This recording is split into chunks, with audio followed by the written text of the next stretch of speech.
Hello friends, VN's Arya fashion डिझायनिंगमध्ये आपले स्वागत आहे। आज मी आपल्याला हायनेक ब्लाउजचे कटिंग कसे करायचे ते दाखवणार आहे। त्यासाठी माझ्या ब्लाउजची मेजरमेंट्स आहेत। तयार उंची 12 inch, shoulder 13.5 inch, Munda 5 inch, छाती 32 इंच, कमरघेर 24 इंच, क्रॉसपट्टी 3.25 इंच, कटोरी 4.5 इंच, पुढील गळा 5.5 इंच। हायनेकमध्ये पाठीमागचा गळा नसतो। भाई उंची 4 इंच, दंडघेर 5.5 इंच। आता आपण मेजरमेंट्स टाकूया। तुम्ही आजपर्यंत जो मला रिस्पॉन्स दिला त्याबद्दल मी आपली आभारी आहे। इथून पुढेही मला असाच रिस्पॉन्स देत राहा।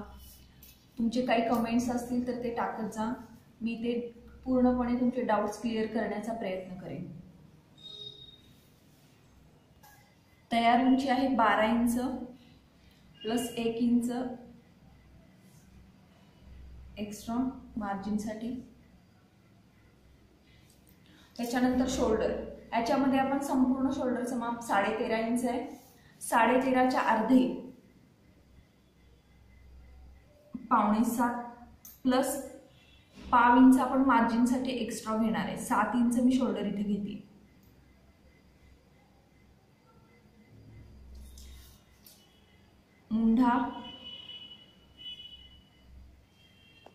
मुंढा 5 इंच आहे।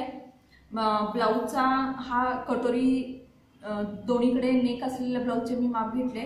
हा मुंडा 5 इंच आहे, पण ज्या वेळेला आपण हायनेक ब्लाउज शिवत असतो त्यावेळेला आपल्याला मुंडा हा नेहमीच्या मुंड्यापेक्षा अर्धा इंचाने वाढवून घ्यायचा आहे। 5चा आपण इथे 5.5 इंच मुंडा घेणार आहे। त्याच्यानंतर छाती 32 इंच आहे। 32चा चौथा भाग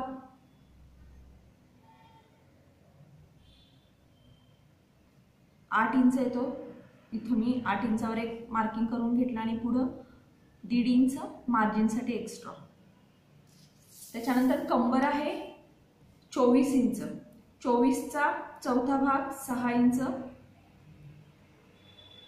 प्लस कटोरी ब्लाउज आहे हा, त्यामुळे 2.5 इंच नेहमीप्रमाणे एक्स्ट्रा। आता हे सगळे पॉइंट्स जोडून घेऊया। हायनेक ब्लाउज शिवत असताना गळारुंदीमध्ये देखील नेहमीच्या मापापेक्षा गळारुंदी 0.5 इंचांनी जास्त घ्यायची।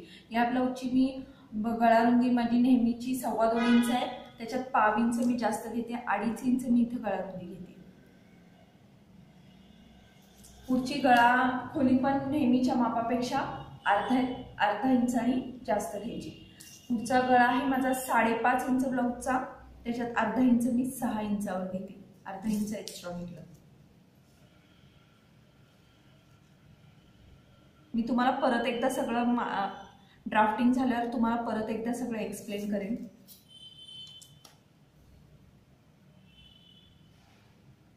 प्लीज माझा व्हिडिओ शेवटपर्यंत पहा। आता ह्याला शोल्डर उतार द्यावा लागतो। हायनेक किंवा कॉलर नेक जे असतील ब्लाउज त्याच्यासाठी शोल्डर उतार द्यावा लागतो। तो शोल्डर उतार मी इथे देते, अर्धा इंच शोल्डर उतार।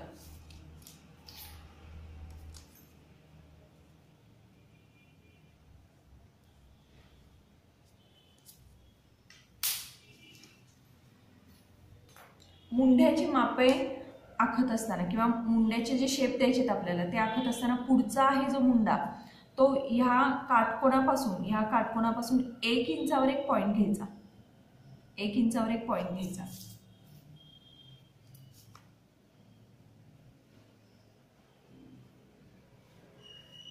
अशा प्रकारे तो पॉइंट जिथे आपण शोल्डर उतार दिलाय त्या पॉइंट पासून ह्या पॉइंट पर्यंत जोडून घ्यायचा।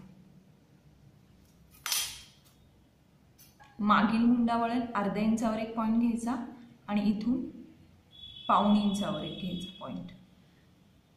हा पॉइंट इथून आपण 0.5 इंचावर घेतला, इथून अर्धा इंचावर घेतला। जर 32 छाती किंवा 34 छातीपेक्षा जर मोठं माप असेल तर हे जे पॉइंट असतात ते इथून 1 इंच आणि इथून 1 इंच एवढाच बदल करायचा आहे आपल्याला माप बदलल्यावर।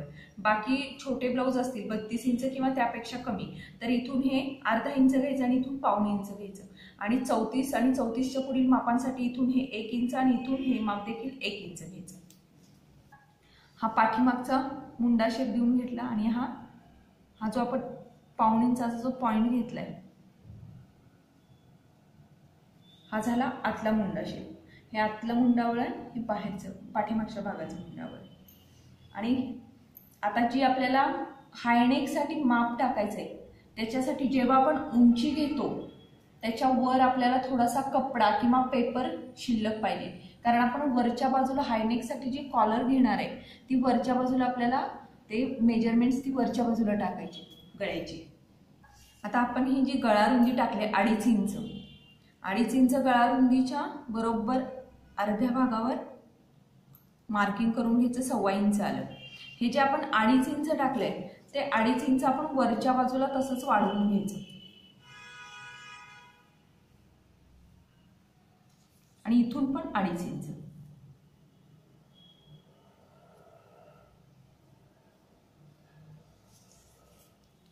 चेक करून घ्यायचं हे 1.25 इंच आहे का दोन्ही मधलं माप.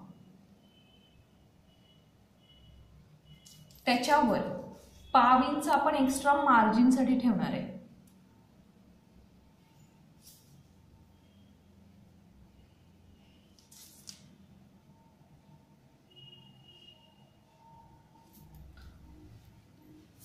हे लक्षात आलं का तुमच्या? 2.5 इंच गळा रुंदी आहे आपली, त्याच्या निम्मे 1.25 इंचावर मी एक खूण करून घेतली आणि ह्या 1.25 इंचापासून इथून जिथं गळा रुंदी आपली संपली तिथून मी जेवढी गळा रुंदी टाकली तेवढीच वर मी एक वरच्या बाजूला एक अशी आयता आकृती तसं हे दोन्ही ही स्ट्रीप अशी वरच्या बाजूला आखून घेतली. ही 2.5 इंचाची इथपर्यंत आखून घेतले, इथून पण मी 2.5 इंच घेऊन आखून घेतले. ह्याची रुंदी आहे 1.25 इंच आणि वर 1.5 इंच एक्स्ट्रा मी मार्जिनसाठी घेतले. आता ह्याच्यामध्ये गळ्याचा शेप आखत असताना आता ह्याच्यामध्ये आपण असा लोटा, मटका गळा, पंचकोनी गळा असे किंवा व्ही शेपमध्ये असे गळ्यांचे शेप आपण देऊ शकतो. आपण ह्याला पंचकोनी गळ्याचा शेप देऊन घेऊया. पण तो शेप देत असताना इथून द्यायचा.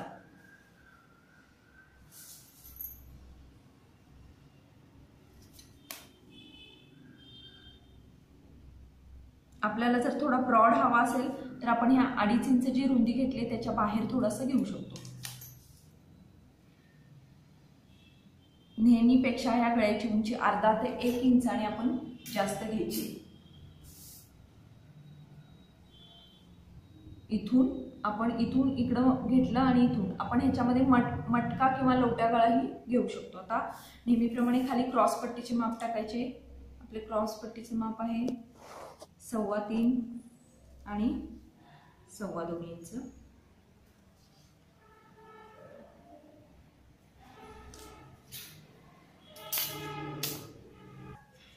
क्रॉस पट्टी आखून घेतली. आता कटोरी 4.5 इंचाची आहे या ब्लाऊजची. कटोरीचा शेप आपण देऊन घेऊया. कटोरीचा शेप देत असताना या पंचकोणाचा जो हा कॉर्नर आलाय ह्या कॉर्नरमध्ये हा शेप देऊन घ्यायचा. या कॉर्नरमध्ये इथं अशा प्रकारे आपलं हायनेक ब्लाऊजचं कटिंग तयार आहे. मी ह्याच्यावर तुम्हाला मी मेजरमेंट्स टाकते आणि ड्राफ्टिंग परत एकदा समजावून सांगते.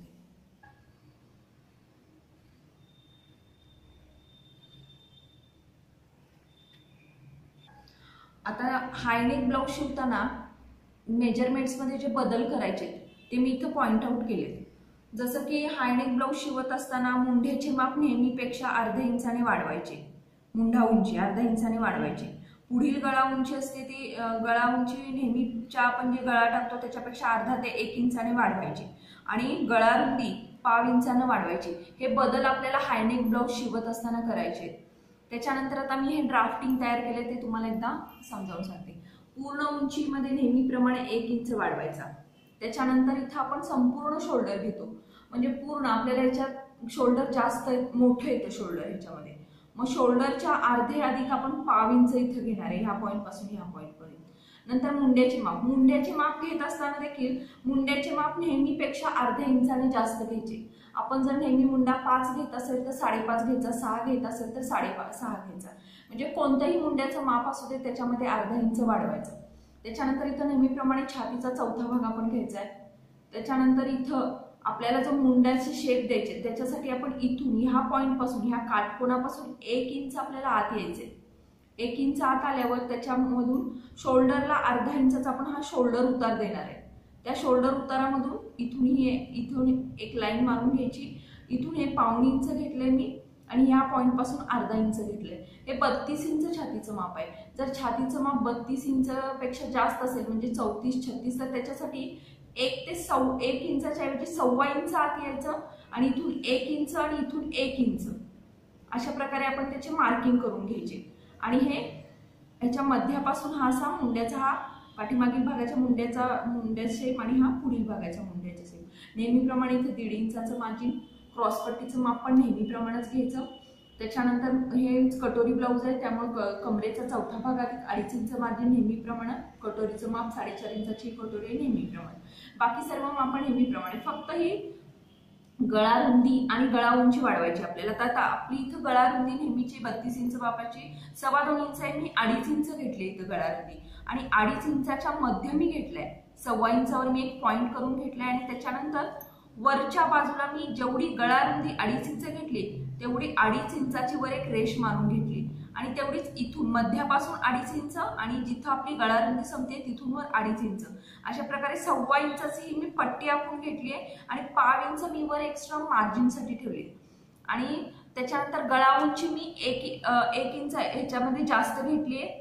पण ह्या मध्ये जो पॉइंट आपण काढलाय त्याच्यातून आपल्याला गळा आखायचा आहे. आपल्याला गळा इथून या जिथं गळा रुंदी संपते त्या पॉइंट मधून गळ्याचा आपल्याला शेप द्यायचा नाहीये. आपण जिथं मध्यावर हा पॉइंट घेतलाय तिथून आपल्याला गळ्याचा शेप द्यायचा आहे. तिथून हा गळ्याचा शेप आपल्याला द्यायचा. आपण ह्याच्यात मटका, हांडी किंवा यू गळा असे गळ्याचे शेप घेऊ शकतो. आणि इथून मग शक्यतो आपण पंचकोन वगैरे घेतला तर पंचकोनाच्या या जो हा काटकोन येतो ह्या काटकोनातून आपण हा कटोरीचा शेप देऊन घेतोय. ह्याच्यामध्ये कटोरी ब्लाऊज, 4 टक्स ब्लाऊज किंवा प्रिन्सेस कट 1 टक्स कोणताही ब्लाऊज आपण हायनेक मध्ये शिवू शकतो. हे अशा प्रकारे संपूर्ण हायनेक ब्लाऊजचं ड्राफ्टिंग तयार आहे. बाकी आपण स्लीव्स आणि हे कटोरी नेहमीप्रमाणेच वाढवून घ्यायचे. जर तुम्ही माझे व्हिडिओ नेहमी बघत असाल तर तुम्हाला कटोरी वाढवायची माहितीच आहे. जर तुम्ही माझा हा व्हिडिओ पहिल्यांदा बघत असाल तर माझे पाठीमागचे व्हिडिओ तुम्ही फॉलो करा. त्याच्यामध्ये कटोरी कशी वाढवायची ते मी तुम्हाला दाखवलेलं आहे. ह्याच्यामध्ये मी आता डायरेक्ट कटोरी वाढवून घेते आणि स्लीव्स पण काढून घेते.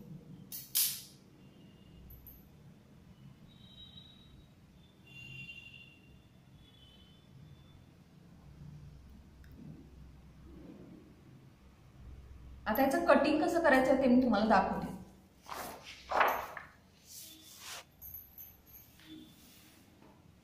याचं कटिंग करत असताना कटिंग नेहमीप्रमाणेच करायचं आहे. फक्त गळ्याच्या बाजूला थोडं बदल करायचा आहे आपल्याला कटिंग करत असताना.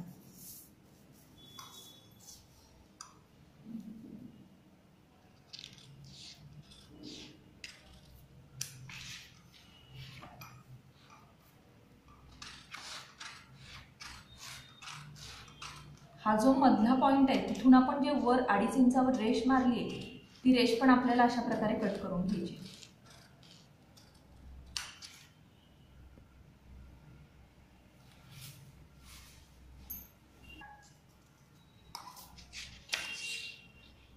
हे जे आपण 1.5 इंचाचं वर मार्जिन घेतले ते देखील याच्यामध्ये घ्यायचं आपण.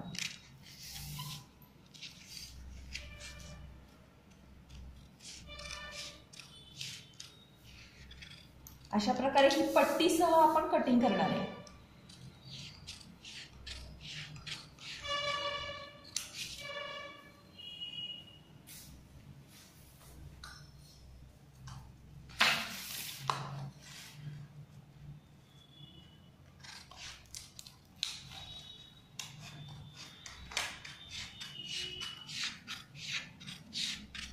आपण जो शोल्डर उतार घेतलाय तो देखील कटिंग करून घेतला. कटिंग केल्यावर हा पोर्शन असा दिसेल.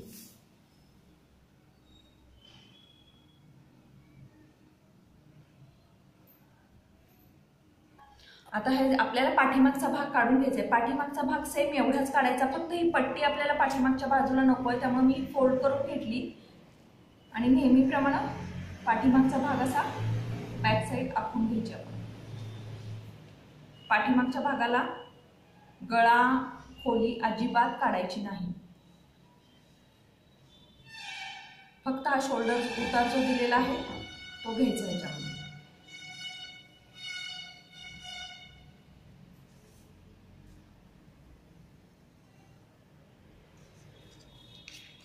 हे आपलं बॅक साईडचं कटिंग करून घेऊया आपण.